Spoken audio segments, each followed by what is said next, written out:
தேவனுடைய நாமம் மகிமைப்படுவதாக. இன்றைய நாளிலும் தானியேல் 10ஆம் அதிகாரம் 12ஆம் வசனம். அப்பொழுது அவன் என்னை நோக்கி, தானியேலே, பயப்படாதே, நீ அறிவை அடைகிறதற்கும் உன்னை உன்னுடைய தேவனுக்கு முன்பாக சிறுமைப்படுத்துகிறதற்கும் உன் மனதை செலுத்தின முதல் நாள் துவக்கி உன் வார்த்தைகள் கேட்கப்பட்டது. உன் வார்த்தைகளை நிமித்தம் நான் வந்தேன்.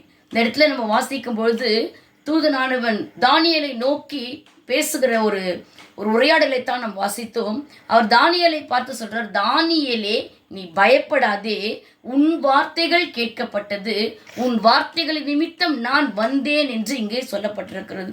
தானியேலுடைய வார்த்தைகள் என்று சொல்லும் போது ஜெபம், நம்முடைய ஜெபம் கேட்கப்பட்டது. ஆனால் இன்னைக்கு நமக்குள்ள நிறைய கேள்விகள் என்னன்னு சொன்னா, நான் இவ்வளோ காலம் ஜெபித்து கொண்டிருக்கிறேன், ஏன் இன்னும் என்னுடைய ஜெபத்துக்கு பதில் வரல, அப்போ நான் என்னுடைய ஜெபம் ஆண்டு சமூகத்தில் கேட்கப்படவில்லையா அப்படின்ற ஒரு கேள்வி நமக்கு இருக்குதுன்னு சொன்னால், இங்கே சொல்லப்பட்டிருக்கிற ஒரு முக்கியமான விஷயத்தை இன்றைக்கு நாம் அறிந்து கொள்ள வேண்டும்.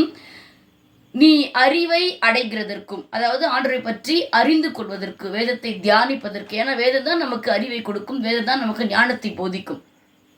உன்னை உன்னுடைய தேவனுக்கு முன்பாக சிறுமைப்படுத்துகிறதற்கும், சிறுமைப்படுத்துவது என்றால் தாழ்த்துவது, தேவனுக்கு முன்பாக தாழ்த்துவதற்கும். ஸோ 2 காரியத்தை இந்த இடத்துல சொல்லப்பட்டிருக்கு. என்னன்னு சொன்னால், ஒன்று அறிவை அடைகிறது, அறிவை அடைகிறதுன்னு சொல்லும் பொழுது வேதத்தை தியானிப்பது.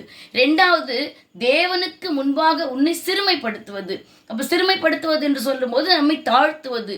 தாழ்த்தி ஜெபம் பண்ணுவதற்கு மிகப்பெரிய உதாரணமே உபவாச ஜெபம் தான். இந்த உபவாச நாட்கள், அதற்கு நீ ஒப்பு கொடுத்த முதல் நாள் துவக்கி, ஸோ எந்த நாள் இந்த 2 காரியத்தை செய்வதற்கு நாம் ஒப்பு கொடுக்கிறோமோ அந்த நாளிலே உன் வார்த்தைகள் கேட்கப்பட்டது. அல்லேலூயா.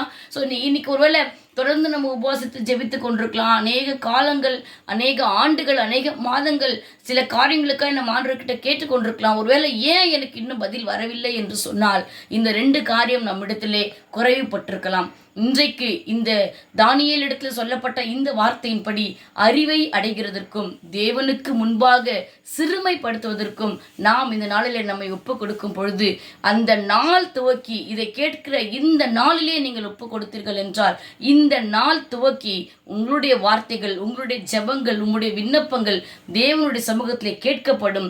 அந்த வார்த்தைகளின் நிமித்தம் அவர் வருவார்.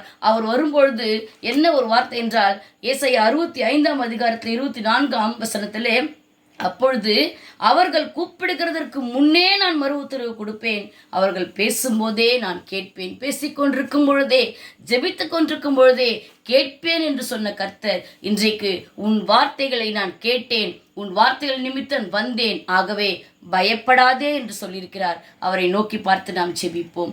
எங்களை நேசிக்கிற எங்கள் நல்ல தகப்பனே, இந்த நாள் முதல், இந்த நாள் துவக்கி நாங்கள் அறிவை அடைகிறதற்கும் உமக்கு முன்பாக எங்களை சிறுமைப்படுத்துவதற்கும் நாங்கள் ஒப்பு கொடுக்கிறோம். அப்படி ஒப்பு கொடுக்கும் பொழுது நிச்சயமாய் எங்களுடைய வார்த்தைகளை கர்த்தர் கேட்பீர், நாங்கள் பேசும்போதே கேட்பீர், எங்களுக்காய் நீர் வருவீர் என்று விசுவாசிக்கிறோம். இந்த விசுவாசத்தின்படியே எங்கள் வார்த்தைகள் உம்முடைய சமூகத்தில் எட்டும்படிக்காய் நாங்கள் செபிக்கிறோம். தொடர்ந்து நீர் ஆசீர்வதித்து வழிநடத்த வேண்டுமாய் இயேசுவின் மூலமாய் செபிக்கிறோம் நல்ல பிதாவே, ஆமேன். கர்த்தர் தாமே உங்களை ஆசீர்வதிப்பாராக. ஆமேன்.